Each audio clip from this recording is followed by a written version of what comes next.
Hurricane Earl is a strong Category 2 storm about to become extratropical.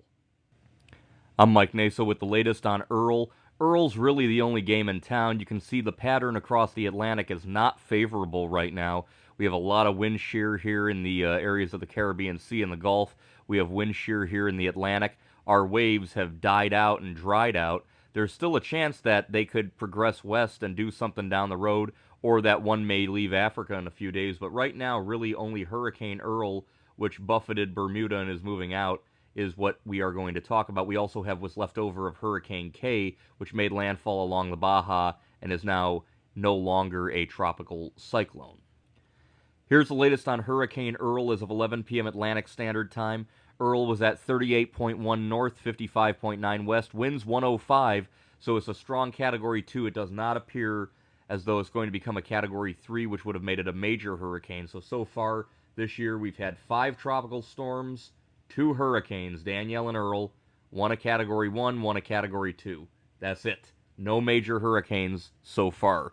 It's moving northeast at 29, and so the acceleration and the cooler waters and interacting with the trough that pushed it off the east coast, that's going to help it become extratropical. And what that basically means is it's no longer going to have the winds close to the center. It's going to spread out in width. And you can see that wind field there is definitely expanding, and it's going to be a very large cyclone in the North Atlantic, but thankfully it should remain out at sea and not affect land. But you can see that track here from that tropical wave and then becoming a powerful hurricane and moving on out, not affecting anybody.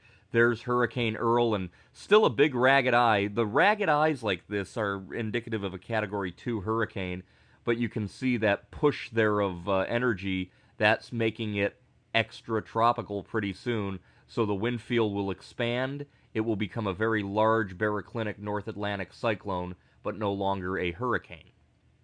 The key messages from the National Hurricane Center: swells generated by Earl are affecting Bermuda still and the U.S. East Coast and are beginning to reach Nova Scotia and Newfoundland, and those swells are likely to cause life-threatening surf and rip current conditions through the weekend.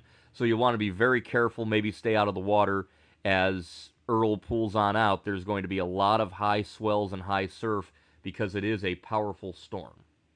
Now the wind shear, there you go, Earl's getting swept up in it, but I gotta tell you, the rest of the Atlantic, the shear doesn't seem all that awful, but it's where it's located. If anything tries to brew in the Caribbean, it's going to get decapitated. Anything tries to form out here is going to get decapitated. And that's what happened with our invest right here. It just got shredded. It got shredded, and it had a circulation. It had tropical storm force winds and thunderstorms away. If it had a little bit of time to organize and have thunderstorms over the center, it would have been a tropical storm. Would have been Fiona. That's the next name.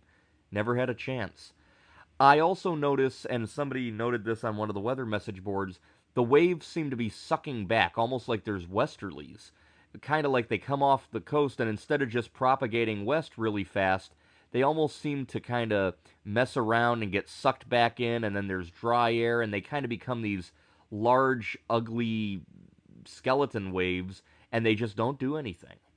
And it is, I don't know, not enough instability, and we're going to have to really look into that volcanic eruption in January, because there's a lot of people discussing it on Twitter about, did Tonga erupt and release so much water vapor into the atmosphere that it messed with the 2022 hurricane season? It's very possible.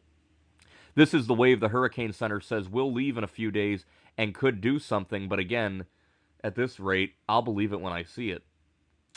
There's more off Africa, more over Africa, and remember, it's still early. This season being a La Nina year, it is rare that we haven't had a lot of activity, but it is likely we will see stuff in the Caribbean in October.